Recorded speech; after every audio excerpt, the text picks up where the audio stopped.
கன்னி ராசி அன்பர்களே, உங்களுக்கு இந்த மாதம் எப்படி இருக்கிறது? நயத்துடன் பேசுவதில் வல்லவர் நீங்கள். வள்ளுவரின் குறள் ஒன்று உண்டு. எப்பொருள் யார் யார் வாய் கேட்பினும் அப்பொருள் மெய்ப்பொருள் காண்பதறிவு. எல்லோருக்கும் பொதுவாய் சொன்ன குறள் இந்த குறள். எப்பொருள் யார் யார் வாய் கேட்பினும் அதன் உட்பொருள் அறிவது கன்னியின் குணம்.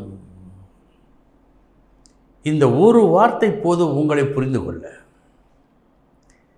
பேசத் தொடங்குவதற்கு முன் ஒரு ஓசை, ஒரு ஒளி வருமே, அந்த ஒளியிலிருந்து, அந்த ஓசையிலிருந்து இதைத்தான் பேசப் போகிறார் என்று நீங்கள் கண்டு கொள்வீர்கள். இந்த ஒரு அசாத்திய திறமை வேறு யாருக்கேனும் நீங்கள் பார்த்ததுண்டா? யாரேனும் பார்த்ததுண்டா? இது ஆண்டவன் உங்களுக்கு அளித்த வரப்பிரசாதம். அற்புதமான ஒரு திறமை. அந்த திறமை உங்களுக்கு உண்டு. மற்றும் எப்படி பேசுவது, நம் காரியத்தை எப்படி சாதித்து கொள்வது, கடுமையான ஒன்றை கூட கேட்பவர் கோபப்படாமல் இருக்கின்ற அளவுக்கு பேசத் தெரிந்த ஒரு நுணுக்கம் உங்களுக்கு இருக்கிறது. கெட்டிக்கார ஒரு குணம் இந்த குணம். இப்படிப்பட்ட உங்களுக்கு இந்த மாசி மாதம் எப்படி இருக்கிறது? நன்றாக இருக்கிறது. கூடுதல் அலைச்சல் காட்டுகிறது. சற்றே பண நெருக்கடி காட்டுகிறது.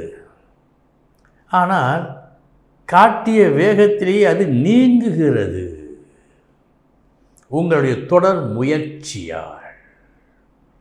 மற்றபடி யாருக்கேனும் ஏதேனும் ஒரு அறிவுரை, யோசனை நீங்கள் சொன்னால், அதன்படி அவர் நடந்தால் அவர் நன்றாக இருப்பார். இது இந்த மாசி மாதத்தில் நீங்கள் பார்க்க இருப்பது, உங்களால் நடக்க இருக்கும் நன்மைகள். ஒரு சிலர் சொந்த வீடு ஆசை, நமக்கென்று சொந்த வீடு இல்லையே என்றெல்லாம் பரிதவித்து கொண்டு இருப்பார்கள். கன்னிராசி அன்பர்கள், அந்த ஒரு பிரச்சனைக்கும் இந்த மாசி மாதம் ஒரு நல்ல தீர்வை கொடுக்கிறது. ஏன் தீர்வை கொடுக்கிறது என்று சொல்கிறேன் என்று சொன்னால், வீடு வாங்கி விடுவார் என்று அல்ல அர்த்தம்.